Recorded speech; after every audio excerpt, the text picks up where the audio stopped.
Real people, real opinions, Real Talk Radio. The multi-award-winning Niall Boylan Show. Ireland's classic hits. Now, as you may or may not know, and I've talked to you many occasions that myself and Jane, we come up with ideas for the show just from our little chats during the day. And today we start talking about, have you ever had an experience where you nearly died, or you thought you might have died, a car crash, whatever, and we were kind of going to put it out to people to have near-death experiences. And then I start setting Jane these challenges. I said, maybe we could find somebody who's an expert, on kind of near-death experiences. And of course, Jane, my producer, went digging as she did. But what a gem! She came across a fascinating book called Proof of Heaven. And it's a New York Times first bestseller, and it's written by Dr Eben Alexander. Dr. Eben was an academic and neurosurgeon for over 25 years, and in 2008 he experienced a transcendental near-death experience during a week-long coma from an inexplicable brain infection that completely transformed his worldview. And he wrote about it, and I'm delighted to say he joins me on the line. Good evening to you. Well, it's great to be here, Niles. Thanks so much for having me on. And I want to make sure I pronounce your name properly. It's Eben or Eben? Eben is probably the best. Eben, firstly, the brain infection that you got, and I've heard of people having brain infections before, so bad that you ended up in a coma. And I'm always fascinated by if people remember anything at all about being in a coma, because obviously I've never been in one. But do you remember being in a coma? Well, it's interesting that one of the unusual features of my near-death experience was that my memory was deleted. So, in other words, when I went through the 7-day coma due to severe bacterial meningoencephalitis, my brain was heavily inactivated. The surprising thing is that when I woke up on day 7, my brain was so wrecked I didn't even recognize loved ones, my mother, my sisters, my sons at the bedside. All I knew was where I had just been. But the memories came back very rapidly, literally over hours and days. My language returned, knowledge of all my past events in my life, which had been deleted during the event. And that's really one of the biggest surprises. And that didn't affect your motor functions. Like, in other words, you knew how to pick up a glass and drink, and eat. And so it didn't affect any of your motor functions, just I suppose, your consciousness and what you could remember. Well, no, this is a very severe case, so I needed physical therapy for weeks afterwards. I had some imbalance, I had some weakness. The interesting thing, though, from a scientific viewpoint, is that based on the medical parameters of the case, I should have just died. And it was reported not just in the book Proof of Heaven, but medical details are in a case report that came out in the Journal of Nervous and Mental Diseases, September 2018, by 3 doctors not involved in my care, but shocked by my recovery. That's really the part that gets the attention of the medical world, is having a complete recovery from this illness is really unprecedented. And that's what really demands explanation. But then you find that in other NDEs, people have cured things that we thought were incurable. And what about your knowledge? I mean, the knowledge you had or still have as an academic neurosurgeon. Did you did you regain or retain the knowledge, the years of knowledge that you had, or did you lose any of that as well? Every bit of that came back over about 2 months. Okay. In fact, there were conversations with family and friends of very distant early events in life where I realized the memories were more complete after they came back than they had been before I went into coma. And we talk about all that in the 3rd book, in Living in a Mindful Universe. So we talk about how memories are not even stored in the brain. I mean, this is all about a scientific revolution that shows the primacy of consciousness in the universe. And the science on this is very solid. I always think about the brain and consciousness as being two separate things altogether. And I suppose from a religious point of view, it certainly is. But, from a scientific point of view, is the brain and consciousness separated? I mean, are they separate things? And have we ever been able to really measure that? Because the best computers in the world, and we can see how technology is moving on now with AI, but it's still not sentient. It still can never replace the human brain. Although the human brain can be inaccurate, computers are probably more accurate when it comes to recalling memories, but still the ability of the human brain. Will we ever be able to replicate that? And the second question is the brain and consciousness separate? Well, I would say that mind is much more than you can explain by brain. This was concluded by not Roger Penrose, but the renowned Wilder Penrose, the neurosurgeon in Canada, back in 1975, wrote a book where he made it very clear, based on careful study of the brain, that you cannot fully explain consciousness and mind based on the workings of the brain alone. And the modern science of consciousness, which we explore in our book, Living in a Mindful Universe, goes a long way towards supporting this current scientific revolution, which says the brain is a filter that allows a primordial united form of consciousness to present into us. And we think that our consciousness is our own, but you can show with scientific demonstration of telepathy, of things like remote viewing, distance healing, that our consciousness is actually something that we share with our fellow beings. And this is where the science of consciousness is getting to be very exciting, but it shows the reality not only of the afterlife, but of past life memories in children and reincarnation. The science fully supports it. Now, most of us don't remember past lives because they're natural processes that cover them over at age 6 or 7, so we just don't remember them. But a lot of children do. And in fact, the scientists who have studied that realize that consciousness is something that is not extinguished with the death of the brain and body. After-death communications, near-death experiences, deathbed visions, all these things I used to think were hallucinations or wishful thinking. I now realize, based on the modern science of consciousness, that they're simply showing us that our souls are very real, and that our soul, in many ways, is not limited to the death of the brain and body. Our souls remain connected. This is a very important part of after-death communications. So the science is really supporting a much bigger view of reality than the false view of materialism. I suppose the scientific word is consciousness. The religious word is probably the soul, and people talk about that all the time. And there's many different theories around the world, including Chinese theories in relation to how the soul operates and how the consciousness operates. But in relation to, when you hear somebody saying, I had a near-death experience, I nearly died on the operating table, and they talk about seeing a light and going towards a light, or they talk about, rising up from their own body and being able to see their own body on an operating table. Is there a scientific explanation, as well as the religious explanation for that, of course, which is, a calling from God? But is there a scientific explanation for why we might see a light? Is that something to do with the brain? Can that be scientifically explained? Yes, it can be very scientifically explained. And the fact of the matter is that it's not due to the materialist explanations of brain physiology that we used to think were the case. You simply need a much bigger field of operations to explain all this, and it's one that involves our spirituality and the spiritual nature of the universe. We can deny the evidence and we can pretend it's not real, but the scientific study of consciousness shows that things like the afterlife and communication with souls who've left the physical plane and memories in children suggesting that they've been here before, by the thousands of cases have been studied. And the world, the scientific world, is just beginning to wake up to this. But what we're realizing is that the science of materialism or physicalism that pretends that only the physical world exists, that branch of science is being left behind. In fact, the Nobel Prize in Physics in 2022 was given for entanglement. Entanglement, a quantum physics phenomenon, is very deeply related to this primordial mind and this universal conscious field that we all share and that the brain filters in.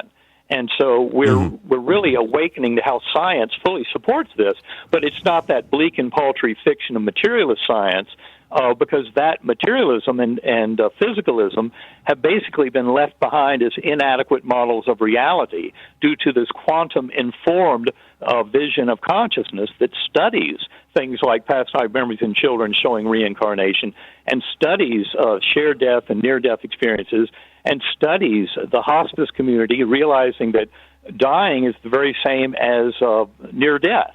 The very same experiences happen. People encounter the souls of departed loved ones, and I used to think, of course, that was a hallucination. I now realize that it's basically an imprimatur that shows you the experience is authentic. If someone is connecting with souls of their loved ones who've left the physical world, that means they're actually going through the dying process, and that they're having very real contacts with those souls who have left. This is where the scientific... Okay, and that brings me to my next question then, because we sometimes put it down to coincidence. And you know, there's that very famous book by Rhonda, whatever her face was, but they call The Secret. And it talks about the law of attraction. And it talks about this idea that the brain is like some sort of transmitter, you know, that transmits a frequency similar to what we're doing right now on radio. So, you know, you kind of think of somebody, maybe an aunt or an uncle that you haven't seen in a long, long time, and then 10 minutes later the phone rings and it's them, and you go, gosh, how did that happen? Or you meet somebody on the street that you have thought about, maybe even in a dream or something, but you haven't seen them in 20 years, and all of a sudden you meet them the next day. These kind of things that... Do you believe the brain can actually transmit a signal outside our own body? Yes, absolutely. Telepathy is real. Just read Guy Leon Playfair's book on twin telepathy, where he demonstrates that 35% of identical twins have had powerful telepathic experiences. And, of course, you don't have to be twins to have telepathy, but it's very easily demonstrated in twins. This is really about the scientific world waking up. In fact, I would recommend that your listeners go to bigelowinstitute.org, and what you will find is 29 essays written by scientists around the world in the year 2021 that support the reality of the afterlife. And many of them are very scientific. So bigelowinstitute.org, and you can start to learn a tremendous amount about the scientific evidence that fully supports the reality of the afterlife and of reincarnation. Within a decade or so, no scientist will doubt the reality of any of this, because the evidence all leads in one direction, and that is that our souls are very real, and we come back again and again. And when it comes to telepathy and when it comes to transmitting signals, is that done neurologically? Because obviously you've studied as a neurosurgeon, you've studied all this, or academic neurosurgeon, you've studied all this. Well, it involves... Go ahead, sorry. Yes. What it involves is this notion of the primacy of mind, of this field of consciousness. That is what entanglement is all about. Entanglement is showing you a connection beyond space and time of information. And that is why the Nobel Prize Committee giving out that award for entanglement is a giant step forward in leaving behind the fiction of materialism and its false belief that consciousness is created by the brain. Once you realize that consciousness is primary in the universe and that we share consciousness and that the brain serves as a filter transceiver, then things like remote viewing and telepathy and all these other effects start to make more sense. I start thinking of these things very deeply. And myself and Jay, my producer, were talking about this on the phone today. And I was saying, I was in a car crash many, many years ago. And I remember another time I nearly got hit by a bus because I wasn't looking what I was doing. And I said... I believe, and this is just my own theory, and I remember reading it somewhere, and it kind of ties into my being a fan of Marvel, by the way, in the multiverse. I do believe that in some way, that if you die, you don't actually die. That from that point, your consciousness moves on, and you live another life in another direction. That this idea of parallel worlds or parallel universes, or that our consciousness is not actually just in one straight line, if you know what I mean. So maybe I'm not explaining this properly, but that in some way that consciousness just moves on to the next part of life. But in the old way, in your old life, you're dead. But like, say, for example, you had have died during that time when you had that coma. I'm very sorry to hear that, by the way. I'm sure it was a very traumatic experience for you. But maybe another version... Well, it actually was one of the greatest gifts of my life. I couldn't be more grateful for going through that. Well, obviously, from what you've learned now, yes, absolutely, from what you've learned now. But if you had have died on that bed, at that time, that another version of Eben would have went on and lived a life, continued on a life cycle, because your consciousness just lives on. That everything we see around us could possibly be just a hallucination from our consciousness. I think the important thing to point out is that we live these lives in this material world for a purpose, and that purpose is to learn and teach about our kind of relationship with the universe at large. So all of this has a purpose, and it also, deep purpose, is realizing that we're bound together through the forces of love.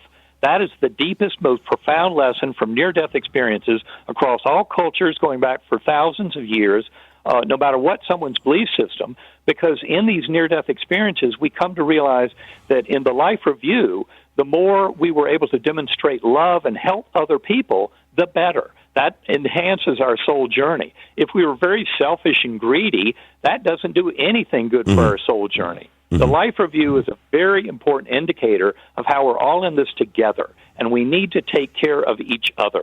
And this modern world, with all of our political polarization and all the craziness of conflict and warfare, is something that is completely countered by the beautiful connection we've sensed through near-death experience stories, the power of life reviews, and the power to realize that we're all in this together. Because when you study life reviews scientifically, you find out that they're more real than the events of the material world. And not only that, but when we go through them, it's like we experience them from the perspective of others around us who are influenced by our own thoughts. Isn't that it does not make it difficult to understand? If we, in our consciousness, have a very good understanding of how other people feel, which we do, by the way, because we can sense emotions in other people constantly all the time, whether we've hurt their feelings or whether we've said something that might upset them or whether we hurt them physically. So we can sense that. And we all have the one goal, which is to enjoy this life while we're here. So that makes it really hard to explain then why there are bad people in the world. Because, if those bad people are out there, who'll hurt people, kill people, start wars, whatever it happens to be, I mean, surely they share the same consciousness in the same world that we live in. So why don't they understand that? Or why don't they share that same consciousness and emotion that we do?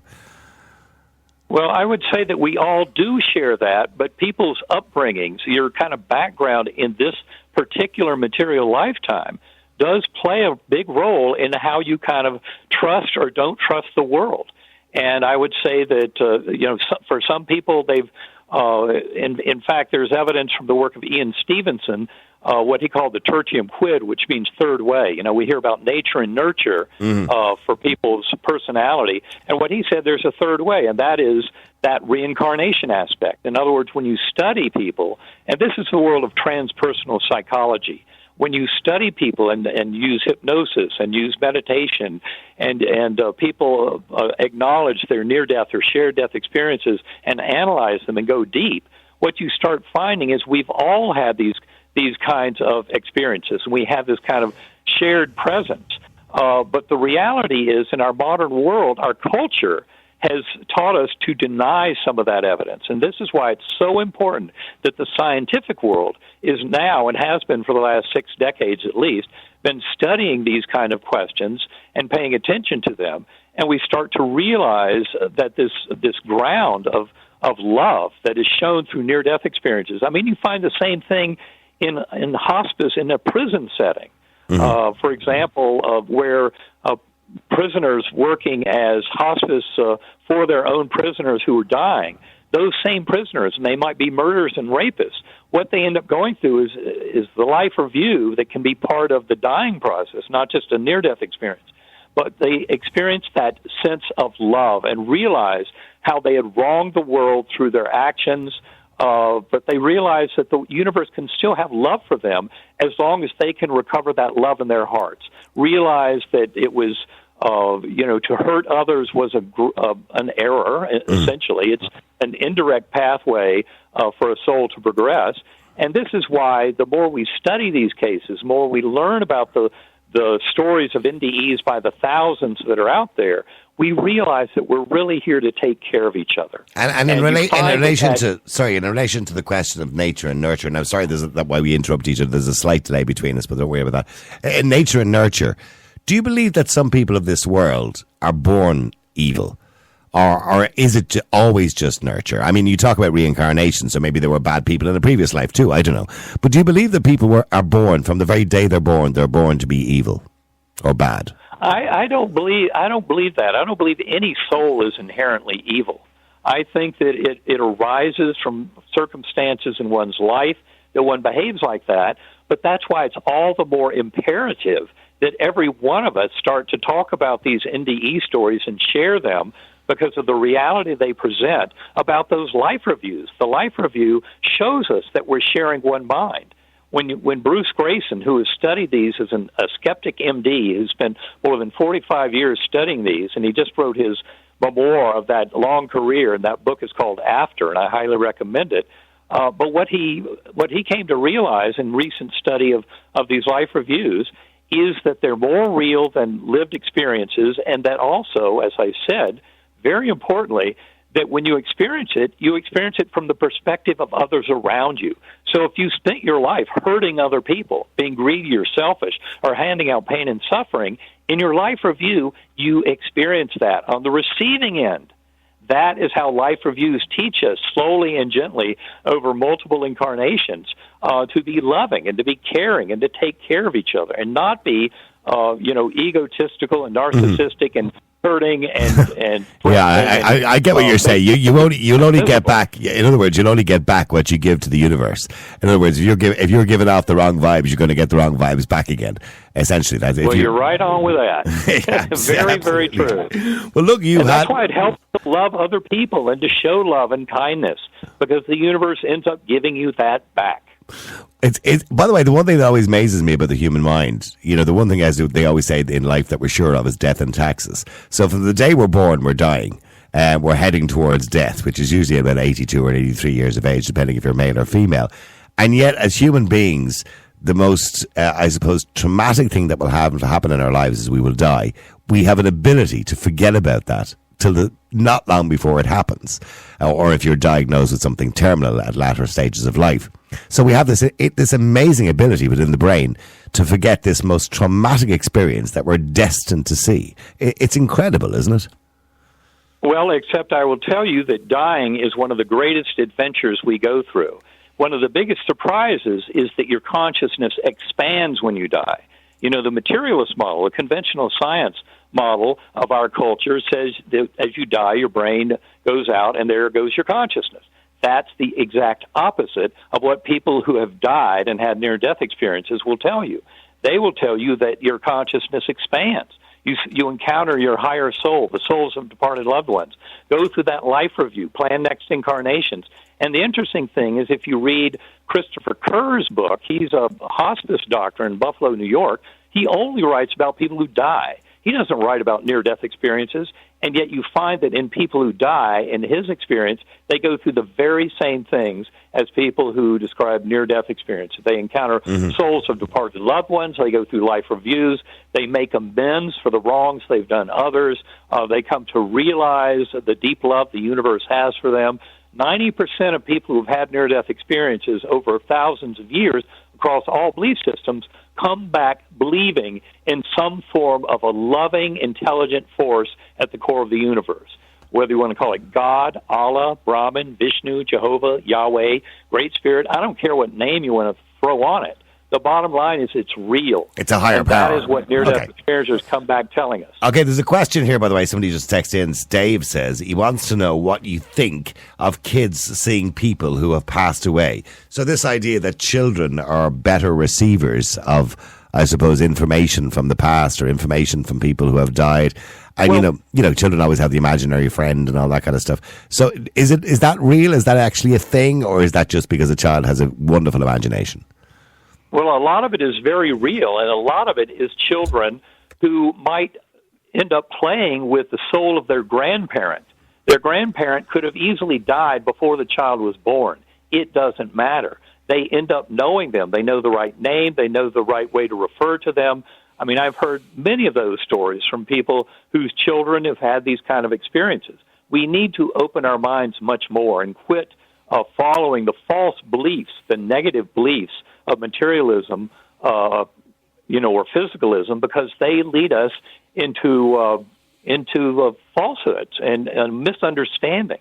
And this is why it's so important to acknowledge this much bigger picture of the soul and kind of our interrelationships with others.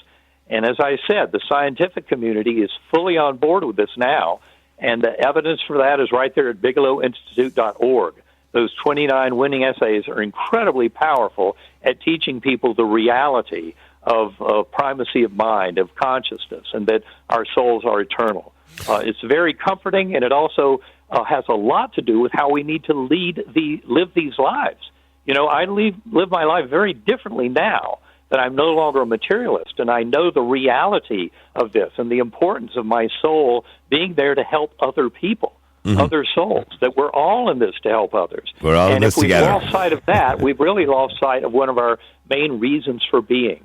This is why I'm so glad the book Proof of Heaven, Map of Heaven, and especially Living in a Mindful Universe, the third book, have really helped a tremendous number of people to get on board with this kind of thinking and to come to a deeper understanding. Well, look, they sound like wonderful reads. They sound like wonderful reads because you're a wonderful person to interview. You're so knowledgeable, and it's so interesting to listen to your theories. You know, we all have different views on life and different views on the way the mind works and the soul works, and different beliefs in gods and different gods that we all believe in. But I think we all have a common sense of there's something. There has to be something there, and you've explained it extremely well. And the books, by the way, are called Proof of Heaven, The Map of Heaven, and Living in a Mindful Universe. And you can get them in all the usual outlets. And by the way, it says on your bio that you've had 400 media interviews. You've now got 401. So talking about 801 now. But I enjoy talking very much, Niles. Thank you. And by the way, I've just noticed actually you were on with Oprah, Larry King. He's a legend. You were on with Larry King. You've been on Good Morning Good Morning America. My gosh, you've been on all the big ones. Well, now I'm on with Niles, and that's the only one that counts for me today. And I'm so glad. I love Ireland and the Irish people, so I'm especially happy to have a Have you ever chance been here? to hopefully help some people there. Have you ever been to Ireland, Eben? I have not. I've been to Scotland and England, and I've been aching to go to Ireland. In fact, my youngest sister, Phyllis, was over there about 6 years ago, and she just flew into Ireland. She had no plans for 2 weeks. And she knew it would work. That she said the people in Ireland are so nice. They just welcomed her into their homes. She had a fantastic time, made a lot of friends, ended up taking her kids there a year later. So I can't wait. Well, all you got to do, Eben, when you get to Ireland, when you get to Dublin, all you got to do is go into a pub, or right, a bar as they call it in America, and you will end up staying in somebody's house. So that's all you have to do. Well, I look forward to it. Well, I just love it. And I can't wait. And I know Irish people are also very musical, and I love music. So I can't wait. One of these days I'll make it over there and I'll try and find you, okay? All right, listen, you're welcome to come into the studio and chat to us when you do manage to do that. Listen, thank you very much indeed, Dr. Eben Alexander, and I appreciate you coming on the air. All the way from Virginia, by the way, the book is called Proof of Heaven, The Map of Heaven, and Living in a Mindful Universe. And he was an academic neurosurgeon until his own transcendental near-death experience. It changed his view on life, I suppose. And he's been on all the big ones, I suppose. And thanks to Jane for that, because even though I may not agree with everything he says, because we have different beliefs, I think it's incredible to listen to some of it, because you kind of have to say to yourself, what's the purpose of all this? What's the purpose of life? Do you ever kind of wonder what the purpose is? That, you know, we're just put onto this planet, boom, there you go, 80 years, have a good time. See you in 80 years. Yeah. Real people, real opinions, Real Talk Radio. The multi-award winning Niall Boylan Show.